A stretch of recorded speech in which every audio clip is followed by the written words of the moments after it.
Hello everyone, and welcome to another episode of Enigmatica 6. How are you guys doing today? How's life? We do not have any special plans for today. Today is the day that we do random garbage improvements. Meaning that we are going to have a few small projects to improve our quality of life. And the first one is going to be a mob farm. This is something that we always do in every single playthrough, and the goal is we're going to have a mob farm where we can farm the mobs manually and also get experience. That is kind of important because we have apotheosis in this mod and we need a lot of experience. I am using a mob duplicator and not a spawner from apotheosis itself because sometimes I want to spawn different types of mobs. And I cannot switch a spawner from apotheosis every single time that I want to switch a mob. This is far easier. Although it is far easier if you have plenty of essence, which thankfully we do.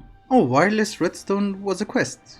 Okay, because we need to do this one a little bit different. I don't want it to spawn mobs constantly, I want to be able to control it using a lever. So we're going to have a redstone receiver over there, and we just link you to the transmitter. Channel 4. I can't get out. Okay. Also, the mob duplicator is going to be underground, and in order to access it, we need some sort of a tunnel so that we can switch the mob imprisonment tool. Yes, this is fine by me. We can have the redstone transmitter over here, and if I flick the lever, that should be active, I think. Output 15. Great. So we can technically activate and deactivate the spawner using this lever. Everything that I just mentioned was the basics of our mob farm, and it just needed a facade, which I went up ahead and made it. Well, I did check, and apparently archwood is immune to fire, so we can even spawn blazes inside. Not very sure about the leaves. The leaves are going to burn. But essentially, we flick the lever, and we wait for the mobs. You might notice that we are doing an insane amount of damage. Each zombie takes like 500 hits. But essentially that is the whole point, because this can also be our experience farm. Also, down here we do have a vacuumulator which is going to take all the loot and we can throw them away. Obviously this is not going to be a manual work, we just need to set filters and the logistical sorter is going to deal with the rest. That was our first project of the day. Now we need to focus on the second one. You might notice that my Astral Sorcery area and Ars Nouveau are going to be up there. I'm down here. And even though I have beautiful eyes, I cannot fly. Yet. So we are going to install an elevator from RF Tools because I don't really like doing this. I do admit it's very convenient. This is going to be the center of the elevator. It's 1365 by 940. So it's almost here. We go down. Oh, I hate dirt. Yes, this is our hole. I would have loved to use an elevator from RF Tools because it looks really cool and it functions perfectly. The problem is the elevator block is not implemented in 1.16. So yes, you have the button, which got me confused, but not the block itself. In this modpack there are 50 ways of getting up here without using flight. We have to choose one of them, and I think I'm going to go with Ars Nouveau, cause it should be fun. There is a spell called Blink, and it should teleport you. And for testing purposes we're going to have touch and blink. Save. So we touch and get teleported. It is not very effective like this, but we can use it in conjunction with the spell turret and warp scrolls. I do have 2 scrolls, which I think I found it in a dungeon, and I think we can bind it to a location, like this one. We can put a chest next to the spell turret, put the warp scroll inside, and this time we have to put a projectile and blink, because the mana turret is going to shoot the projectile and there's not going to be any touching. So you, my dear friend, here is your new spell, and if you fire I should get teleported.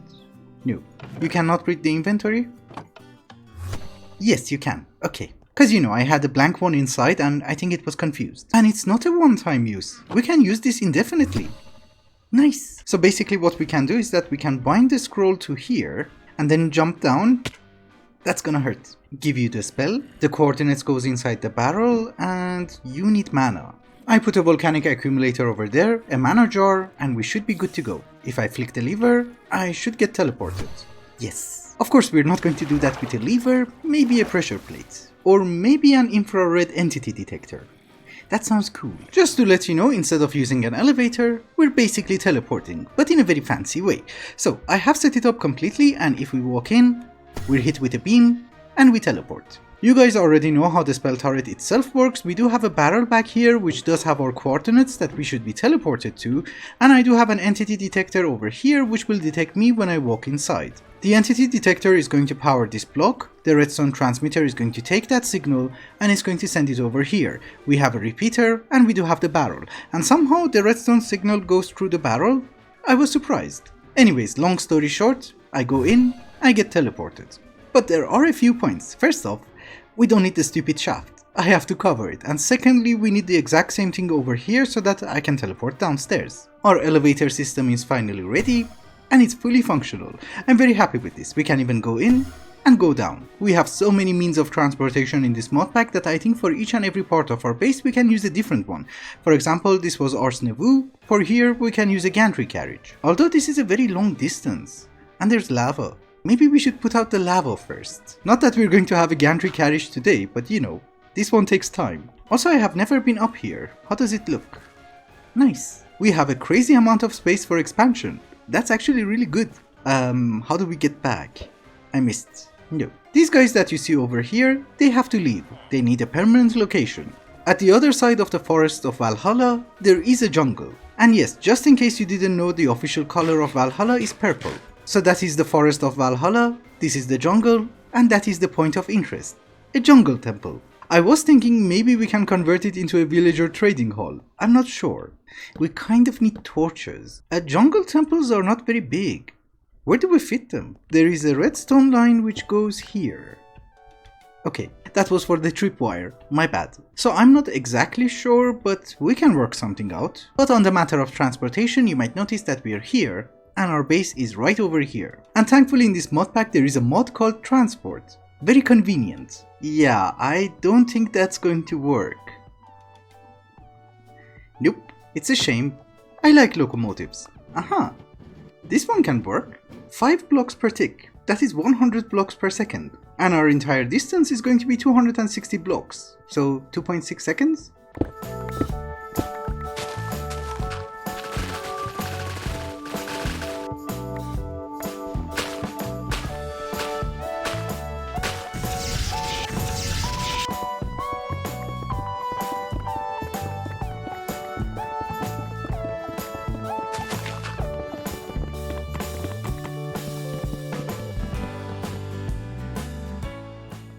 You might think that this is modded Minecraft and it takes like 5 minutes to make a tunnel, but no. This tunnel actually took me 2 hours. And you might notice that halfway through I had to change the block palette because these are expensive, spruce is not. But I kind of like the block palette. The problem is that you don't get to see it that much because it takes like 2 seconds. That's it. You see? We start. We're there. And it's not a very short tunnel. We're here, our base is over here. It's just that the railroad itself is ridiculous. So maybe we switch everything with bricks? Yeah, I would say that would be a teeny tiny bit better. It needs a lot of details. But for the moment I just want my villager trading hall, so we make it functional first. I can't break it? Oh, okay. The 2 essential ingredients of a villager trading hall is obviously the villager itself, which I have made some housing for them. Of course we want the pistons to be extended, so I have made some buttons, channel 7, and we're going to put it inside the screen. And we want you to act as a lever, so we put toggle on. And yes, the piston is extended. Perfect. For the moment I don't really know what to put behind them, so we're going to have dirt. Here is your working station, and here is the villager itself. And of course each and every villager is going to require a name. So Thomas. Hello. Thomas is our fortune guy. He sells a Fortune 6 book. That is very useful for me because I am planning to change my pick very soon. But that is essentially one ingredient of a villager trading hall. What is the second one? Of course, fear. Because we don't want the trade to be beneficial to the villager, we want it to be beneficial to us. Therefore, as the agent of fear, we're going to have a zombie, and he shall be known as Snow. Do not target me, target the villager. So basically, if Thomas does not lower his price, I will press the button, we're gonna push him down, and Snow is going to negotiate with him. And by the way, we should not forget to put the difficulty on hard, cause otherwise the villager is going to die. We don't want you dead, Thomas. We just want to torment you. Snow? You're not doing a good job. Where are you? Nope, you're not doing a good job. Maybe just in case we should have a few zombies so that they can pathfind easier. Yes, that is much better. So the villager trading hall itself is almost complete and we have a lot of librarians. Let me show you some of the trades. We have Fortune 6, obviously, Mending, Looting 5, Capturing 4, Protection 6, Vitality 7, which also seems to be the maximum, Sweeping Edge 5, Unbreaking 5, Knowledge of Ages 7, Efficiency 6, and Sharpness 6. There is one guy missing over here and he is going to sell us Vorpal one day. In addition to all the librarians, we also have 2 beekeepers just in case we need honeycomb or beeswax. And I also used some of your names for the villagers. This villager trading hall might look a little bit redundant to you guys because we have Apotheosis in this mod pack, but that is actually the main reason that I made it, because in this mod pack we have so many tools and armor, and I really want to try all of them. I want to have a consistent supply of enchantments. However, you might notice that we have a very small problem. All of these guys are selling us books, no one is giving us emerald, because the paper trade is garbage. There are millions of ways of getting emeralds in this mod pack, we're going to go with the most entertaining one, at least in my opinion. For those of you who don't know, there has always been a method of getting infinite emeralds from Tinker's construct using a smeltery and a villager inside. Of course, in the recent versions of Minecraft it makes much more sense to use a pillager, but I really want to see the villagers burn. A bit. Oh you jerk, I have to do this. I hate you. I am telling you, in 1.16 mods are not getting any better, they just get annoying. So here's how we're going to do this. We do have an infinite source of lava, so here is an ender tank with lava. For symmetry purposes, I have 2 tanks. One is enough. They are now full of lava, that is good. In order to smelt the villagers, we also need a hot fluid inside the smeltery. I'm going to use lava. I also have a mob duplicator, we're going to give you power. And I have another ender tank with essence. So if I'm not wrong, if we manage to turn you on, you should spawn villagers inside the smeltery. Yes. He died. It's actually a shame that we cannot see it, so let us make some glass. Anyways, you might notice that we are getting emeralds. So in the previous version of Tinkers there was a little bit of a problem because we cannot extract the lava, otherwise the villagers are not going to burn, but we need to extract the emerald. In this version of Tinkers we have a seared duct which we can filter, and that is good. It's just that in order to set a filter we need 1 bucket of emerald. We just put you inside and we should be good to go. So the question is, do we want the blocks or do we want the gems? We are going to go with the gems because I like the idea of having flowing emerald everywhere around here. Anyways, now that we have a decent supply of emeralds, we need to make a few trades. Not with the villagers, with this guy. He's selling us wither skeleton skulls. Only 5. Bucket of Nautilus. What is a bucket of Nautilus? Oh, yes. Tactical fishing. And while we are here, we might as well buy a few books. Instigating. Deals additional damage if the target is at full health. Nice.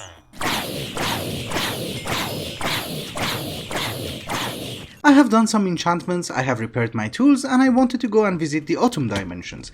If you didn't know, in this mod pack we have 2 dimensions, the Undergarden and Autumn. I kind of like the autumn dimension because there are a lot of pyramids, there are a lot of pharaohs and mummies. But then I started thinking, now that we're doing some enchantments, why don't we also do a little bit of Eidolon? Cause to be honest with you, the most painful part of Eidolon is getting the soul shards, and I already have 3 of them. In episode 1 when I was mining, I found a dungeon and I looted those from a chest, so we should be able to use it in order to make the site. We only need 2 of them in order to make the site, and the site is going to give us infinite amount of soul shards. That sounds like a plan. I like it, because here is the point, we do get decent enchantments, but if we manage to get the soul enchanter from Eidolon, that's also going to be incredibly useful. And besides, I'm tired of having spruce everywhere, we want some polished wood. So ladies and gentlemen, as usual, we're going to make 6 wooden altars. The name of the book has changed and I cannot pronounce it, so the book. We are going to have a straw effigy. Can I make a candle? Oh cool. Nice. And just in case, we start making some pewter alloy as well. Cause you know, everything in Eidolon requires pewter ingots, so why not? And it's so cheap. We are going to have a magical area later on, but for the moment I think we can just put our altar over here, the effigy goes on top. We also need 2 candles. And I have a voice crack? I think the voice crack is gone, but anyways, here is a flower pot, here is my fungus, and here is the skull. That's it, right? I think so, but we need to find a witch. I have 3 doors and I always get lost. Okay, I think I have found the correct village because there used to be a witch hut nearby. Yes, it's over there. Oh, actually this place is useful. We have sylphs. Not very useful for today, just give me my spell. Are you done? Thank you. Just in case you don't remember, everything in Eidolon starts with the witch, because he's going to give you your first chant, which is the wicked sign. We come to the altar and we want to perform the dark prayer. So that is 3 times the wicked sign. Darkness, hear me. Did you? I think the darkness is a jerk today. Maybe we can try it in the morning. Still a jerk? No? Yes. It is the next day. Is darkness going to be a jerk? We shall find out soon enough.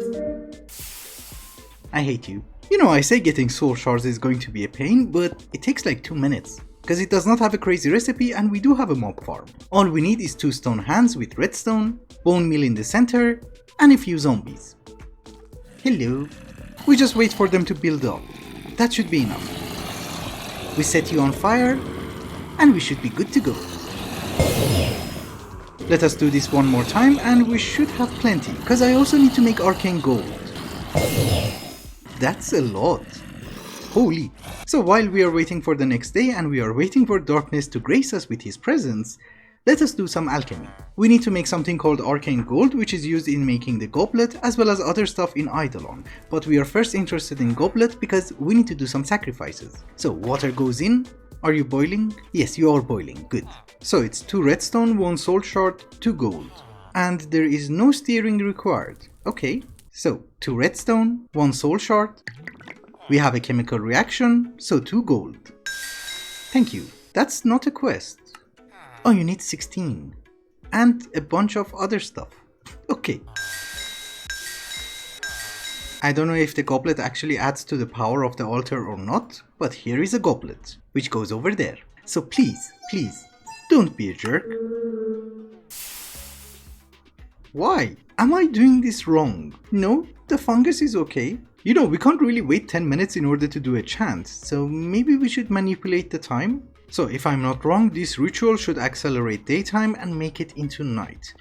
I hope I'm not doing anything wrong. We shall know soon enough. Although the animations are amazing. I hope he completes the mod. That's it? That was like 1 hour. Or maybe we have to do this at, I don't know, 10 o'clock? No. Do you work? Yes, you did. Thank you. Now we have the blood sign. Nice. And in order to progress further, we need to sacrifice an animal. I brought a sheep. That should be fine. Do we have blood? Yes. So we just accelerate the time one more time and see what happens. I have sacrificed my animal. Here is the chant. And you're a jerk. Oh, we have the comfort mod. I can make a hammock. That is 10 times more easier. So you go over there, you go over there. The hammock goes in the middle and we can sleep. Oh, it doesn't make it into nighttime. It's like late evening. It's fine, it's better than waiting for 10 minutes. So ladies and gentlemen, it has been a few Minecraft days later and finally the darkness has heard my prayers and we have unlocked the soul sign. It has actually been a few Minecraft days because in the meantime I did manage to make a Neptunium sword and I did enchant it with knowledge of ages 7. And if you want to see the result, here is my experience bar. It's amazing. Although I also have looting 7 on it and I think that helps a lot. If I had scavenger, it would have been amazing, but I didn't have it. But just in case you want to see this in action, here is the result. It's amazing. Oh, we are at 201. Anyways, enough of fooling around. The entire reason that we did Eidolon was to try and get the site. So let us get the site. We need to make a magic workbench. Then I'm going to need some pewter inlays. And I think we can just drop all of them, right? We will know soon enough. Here is the chant. Let us see if it works. No. Does it have to be 1 by 1? Okay, 1 by 1 it is. But that is essentially how you get the unholy symbol, which is something that we need in order to make the site itself. There you go. So instead of performing this ritual in order to get soul shards, we can just use the site. I have no soul shards on me, and if we kill the zombie, one day, we get a shard.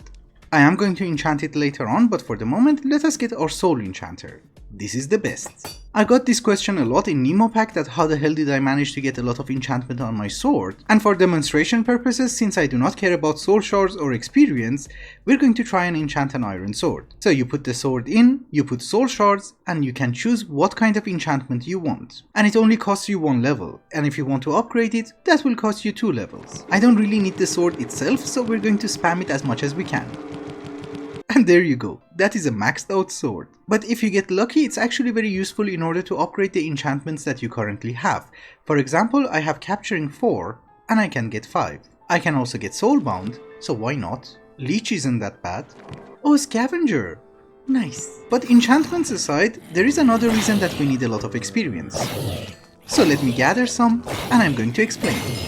200 should be more than enough. So we have this mod called Lost Trinkets, and if you press R, you can see the GUI. These are basically passive abilities and I have unlocked quite a few of them. The problem is I cannot use them because I do not have that many slots available. And if you want to unlock new slots, well, you need experience. 40 levels, 45, 50, 55. Oh, I don't have it. But it's okay, you guys get the gist. Also, I have no idea how I managed to unlock them. Sometimes I got them by mining, sometimes by trading, sometimes by killing mobs. But we are going to use some of them. Chance to call a Totem of Undying. Why not? You poison enemies. I like that. I'm Venom. No? Okay. Then? We are Venom. Falling into the void will send you to your spawn. I love that. I hate the void. Creepers targeting you will not spawn an explosion. Okay. Baby monsters are scared from you, but we go with eating food. The rest of them for the moment are not very useful, but we will unlock them as we go along. Anyway guys, I think it's also a good time to wrap up the episode. Me and Cubby would like to thank you for watching, and we hope you enjoyed it. Till the next one, bye bye.